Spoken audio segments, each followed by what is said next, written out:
Welcome to Season 2 of the Anxious Pastor Podcast. I'm really pumped about this season and the episodes that are to come over the next several months. Now, my goal is to share more insights into anxiety as well as telling the stories of others who deal with anxiety. So you may hear some different people and some different perspectives on this season. My hope is that this will remind us that we're not alone and that we all carry something. Now, before we get into this episode, I'd like to remind you of a couple things that are important to the podcast. Number one, be sure to check out the Anxious Pastor Community Group on Facebook. This is a community of people who are working through their journey with anxiety, and it's important to do this together. So be sure to check that out and join the community. Also, our podcast is listener sponsored, so if you'd like to help out with that and offset some of our costs, you can head over to patreon.com/the Anxious Pastor Podcast. Again, that's Patreon, patreon.com/the Anxious Pastor Podcast. And also be sure to subscribe, review, and tell your friends. That would mean a lot to us to just share that with those that you know who might need it and might help them out. In today's episode, we're starting a 2-part interview series called Anxious and the Diagnosis. Between the next 2 episodes, I interview my close friends of 10 plus years, Bryan and Stephanie Hay. I interview Stephanie in this opening episode, and I'll interview Bryan in the part 2 episode. Several months ago, their lives got turned upside down, and we're going to hear all about that during our time together. So here's my interview with my friend, Stephanie Hay. Stephanie, welcome to the podcast. I'm so thankful that you agreed to be here and to share your story, to share your testimony. And I'm grateful because I know that it's going to impact a lot of people. It's going to be such a blessing to a lot of people. And so I just want to jump right in and let you tell me a little bit about you. So tell me about yourself. Tell me about your family. Share that. Okay. Well, I've been married for 13 years and to a wonderful man. We have 2 kids, a 5-year-old boy named Isaac and a 1-year-old girl named Isabella. So what you do for a living is you're a stay-at-home mom. Is that correct? Yes, I'm a stay-at-home mom. I've been a stay-at-home mom for almost 6 years now. Awesome. So tell me, do you have a favorite TV show? I have lots of favorite TV shows, but I guess one in particular that we've been really stuck on this year is Manifest. Manifest. Okay, yeah. That's a new one that came out recently, right? It is. All right. What's your pet peeve? What's your biggest pet peeve? Something that the world does or something that someone does that you just don't like? Pet peeve, one that comes at the top of my head is people that don't put their shopping carts back. Amen, sister. That Amen. is huge for me. Yeah, and you know what bothers me the most? It's the ones that they put them up on the curb, and it's like, oh, the little cart return thing is like 30 steps that way. Yeah. If you would just put it over there. Right next to their car, but I they know. choose to put it on the curb on the other side. Isn't that so frustrating? Yes. Okay, we digress. So, Stephanie, when you entered 2019, how did you expect that year to go? So really busy because we had just bought a new house. So we just moved in. Isabella wasn't even a year old yet. Bryan was starting back with school. So we knew that he was going to have a full schedule with reading and work. And it was just going to be a little bit of chaos trying to work a whole new schedule with school and with our normal family routine. And so that was just a little bit more stress than what we probably wanted, but we made it work. Sure. But nothing really out of the norm of, everyday life, those kind of things. Just normal things. Isaac going back to school and me taking care of Isabella. Yeah. So tell me when now that we're in 2020, what's changed? Everything has changed. So back in October, I was diagnosed with stage 3 breast cancer. And so this whole year ahead of us everything is revolved around that, with appointments and treatments and surgeries and, um, having family living with us since October. So, I mean, everything is different. Our routines have completely been turned upside down. Oh, sure. Yeah. Probably feels like everything that you thought was like big things in 2019 are small things now. Yeah, everything that seemed like a big deal or a big issue just seems just minute. Like it's just not. Yeah. We just don't even have time for that. Well, I can't imagine, we've all been friends for a long time. And, I remember sitting with Bryan when he told me, hey, we got to go to the doctor. We're not real sure what's going on. And Mhm. I remember, all of us is kind of think those kind of things aren't going to happen, I guess.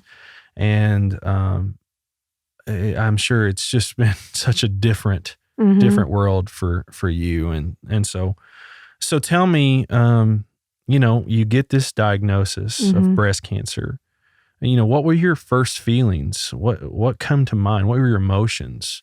Shock. I think I was scared at first. It was hard to believe because at my age and just stopped nursing, it just wasn't something that was at the top of my list of things that could be wrong. I mean, we just thought it would be something simple, nursing related, nothing, not a big deal.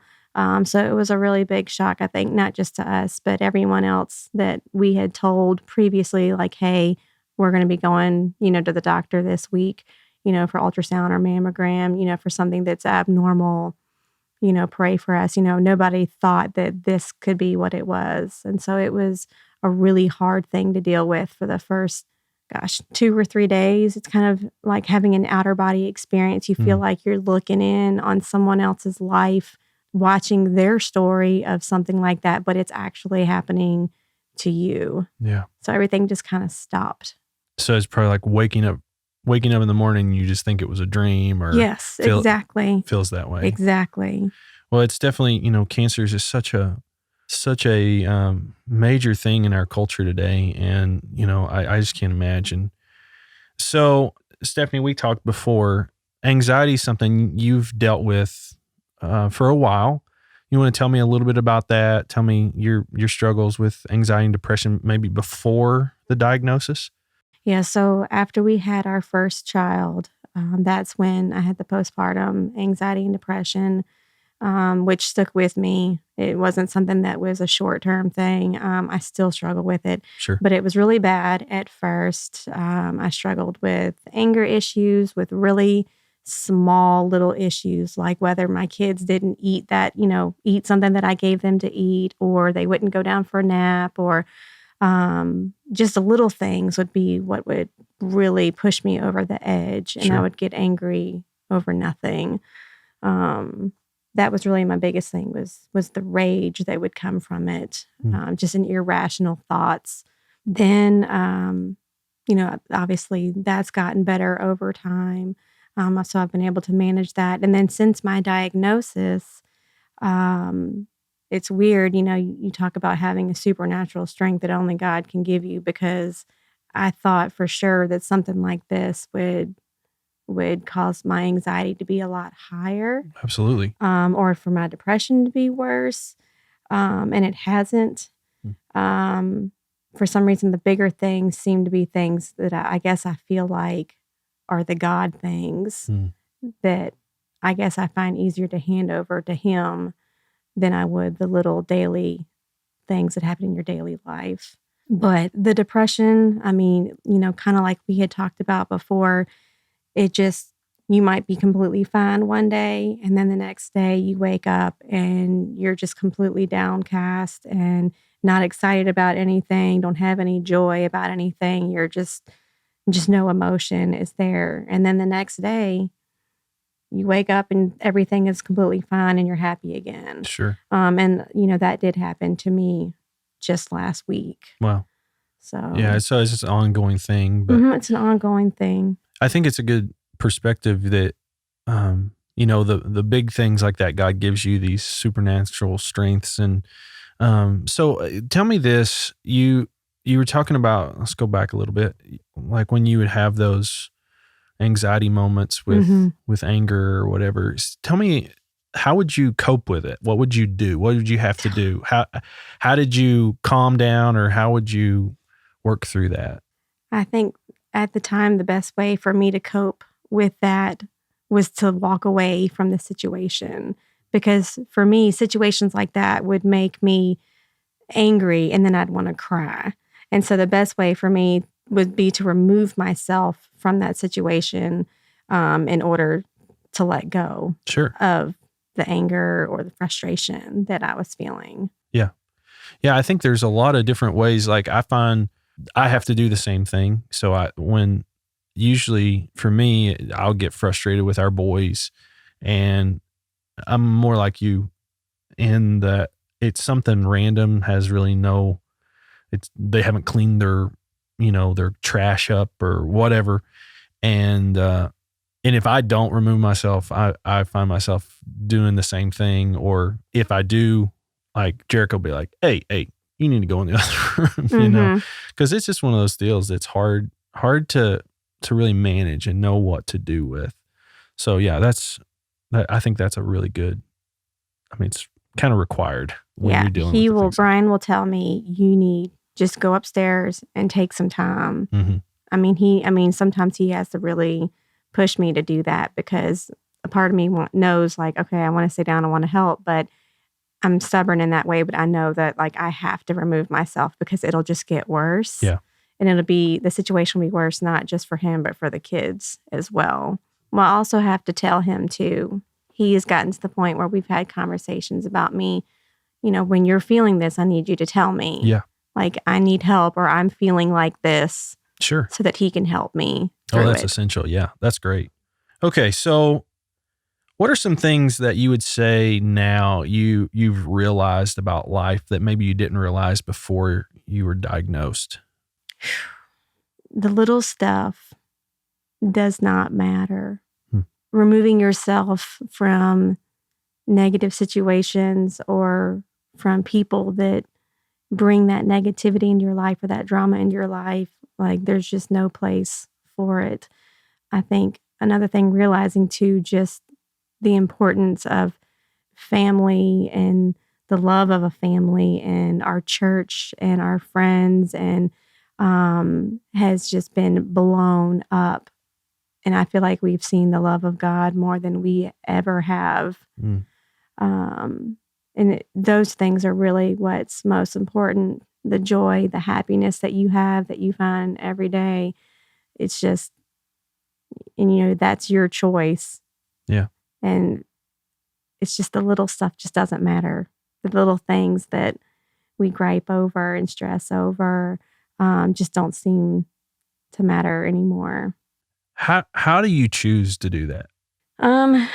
Well, as someone that suffers from anxiety and depression, it's not always an easy thing to do, especially on the days that I am suffering from it. But, I think it's just having that perspective of, realizing just how precious our time is. And you just don't know what the next day is going to bring. Yeah, that's good. I'm trying to find out how, because I need to do that more. So that's where I'm at with it. All right. So what's it been like to walk with Bryan through all of this? He's been my biggest fan. He's been there for me for every appointment, every treatment, every emotional, stressful, depressed, whatever, every emotion that I have felt. He has seen it and been there to support me through it. So that's really been everything that I've needed. I've been able to count on him for anything I've needed with the kids or at home or whatever it may be. Sure. Do you feel like your marriage has gotten stronger through all this? Well, let me first start off by saying this. There has been no greater blessing than having my mom and dad and Bryan's parents just stop everything they're doing, just completely quit life to come and live with us for several months, to take care of us, clean up after us, help us at home, help us with the kids, help me emotionally, physically through this season of our life. I mean, we're looking at this could be potentially a year that we've had family living with us. And it's been the greatest blessing that we could ever ask for not just us, but also for our kids. So, with that being said, when it comes to the strength of our marriage, there has been a little bit of a strain just because we're not used to having people living with us. And for as long as we've had that, it's kind of put us into a different routine that we've not been used to having. Like before, when we put the kids to bed, we would spend one-on-one time together, whether it was watching a TV show or a movie or doing a study or something like that. So things have definitely changed a bit, but we still try to find time in other ways to get that one-on-one time, like going out on dates still weekly if we can. And also just when we go to my treatments every week, being able to spend that one-on-one time together, even though it's not maybe at a restaurant or out somewhere else, at least we're spending that one-on-one time together. Yeah, I think that's a really good thing for you to mention because it's different from what you guys have done in the past. Your rhythms of growing together has been tough, and you're having to grow together through treatments and through doctor's appointments. And while you are, it's still not the same, right? Right. We actually mentioned that the other day that in a weird way, we kind of look forward to my treatments every week. Yeah. Because that we have a whole day of just the two of us that we can spend together and talk. I mean, even though it's not for the greatest circumstance, it's not like going out to dinner. I'm sitting in an infusion chair having chemo. And so, we're just sitting there and there's other people in the room, but it is one-on-one time that we get to spend together. So in a weird way, we actually look forward to those days every week. Well, that's awesome. And that's, that's a good perspective to have and try to lean into making the most of, the situation you're in. Like, here, let's lean into this. Let's grow together. Let's look at this as a positive thing, even though it's, a negative thing on this one side. So I think that's great. That's awesome. So tell me, you have kids, you have two little ones. How's it been, dealing with the cancer diagnosis and all that, and raising kids? Well, having family here has really been the biggest blessing to help with taking care of the kids, because with my first phase of chemo, I was severely fatigued through the first 5 days after each treatment that I had. And so that made it hard to be able to just do my normal stuff around the house and be able to take care of the kids. So having my mom or his mom, Brian's mom here, has really helped with that. They don't know actually that I have this type of thing going on. Like, we didn't tell Isaac that I had cancer, and obviously Isabella is too young to know. But he does know that something's different about me because he mentions, Mommy, what happened to your hair? No, sure. And so I just tell him, well, Mommy's been taking some medicine that made her hair fall out, but it's going to grow back. So, it's like he'll forget and he'll mention it again, on occasion, but he wouldn't really fully understand if we tried to explain the full extent, that Mommy has cancer and what that would mean as being sick. Yeah, So, I get that. yeah, so we try to keep things as normal as possible because that's just what's been working for us. Sure. And he gets family, gets lots of fun time with family. I'm sure gets to do a lot of fun things. And they both do. That's awesome.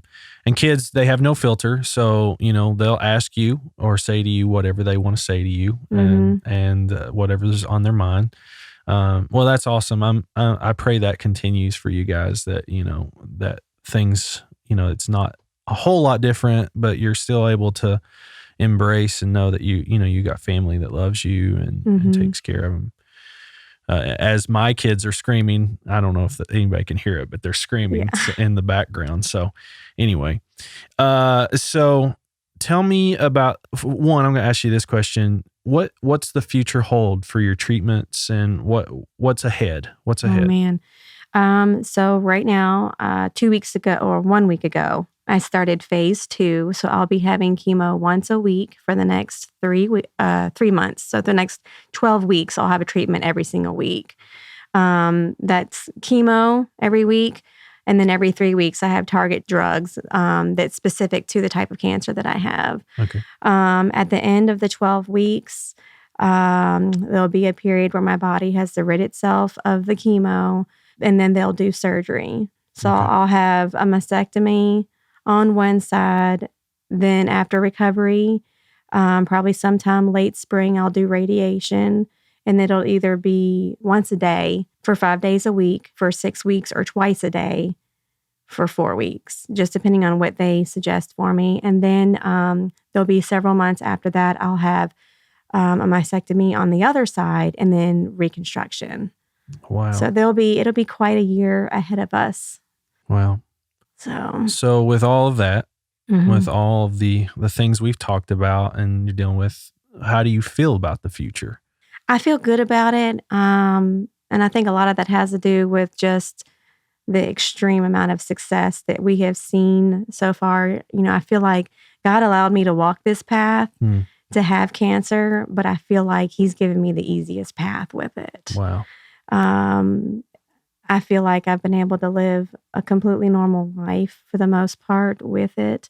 So I feel very hopeful. Yeah. With everything that we've seen so far with what the future holds. Wow. Your perspective is such an encouragement. I hope you know that. And I mean that as a friend, not as someone interviewing you on a podcast. It's amazing to see. I've got to see your journey spiritually and those kind of things, which has been such a blessing. But this is amazing to hear you talk and be so optimistic about what the future holds, and that's what you have to do, right? Mm-hmm. You have to do it because it'll just drag you down if you don't. So You do. yeah. So all right. Well, one more question for you. What's some encouragement you'd give to someone who just found out that they had cancer? Well, first of all, I would say to take one day at a time, because it can be extremely overwhelming. To hang on, because knowledge is power. There's a lot of unknowns in the beginning, a lot of questions, a lot of wondering and what ifs that if you get yourself caught up in that, it could really just bring you down. So just taking one day at a time, one appointment at a time, until you get past that initial part of until you get all the details about everything. Stay focused on just you and your journey and your course of treatment. If you start going down a path of reading about other people's journeys and their treatments and what they had done and everything, that could really kind of boggle your thoughts about what your doctors are doing and why am I not having this, or why is theirs different than mine? The thing is with breast cancer, with every single woman is completely different. Every case is completely different. So you really just don't want to compare yourself, So if you just stay with your path of what you were, down your journey, and let your support people take care of you. Just sit back and understand that those people love you. They're there for you, and they're going to be the best thing to help get you through this. That's awesome. Well, thanks for sharing that. Stephanie, I just want to thank you so much for coming on the podcast. Thanks for what you and Bryan mean to me and Jerica and our family. You guys have been such amazing friends, and we continue to pray for you and continue to hopefully see progress, and excited about the testimony that you have and you've been able to share. So love you guys, and just praying for continued healing. Thanks for having me. If you'd like to continue to support and follow Stephanie's cancer journey, then head over to Facebook and search for the group Stephanie's Shining Light Journey. That's Stephanie's Shining Light Journey on Facebook. They try to keep that updated and have news and opportunities for prayer. It's also a place you can encourage her while she walks through this trial. All of us have some connection to cancer, whether it's personally, a family member, or a coworker. The National Cancer Institute indicated that in 2018, there was about 1.7 million new cases of cancer reported. I mean, that's a staggering number. These are diagnoses that not only impact a person's life, but they impact mental health. And if you know someone in your life who's walking this path, remember that it can be a lonely one. Reach out, show them love, check on their mental state. A lot of people hide what's going on in their minds, and we need to be there to support them. As we wrap up this episode, I wanted to ask again if you'd be willing to rate, review, and share the podcast. It'd really help get the message out and provide us more opportunities to connect with people who deal with anxiety.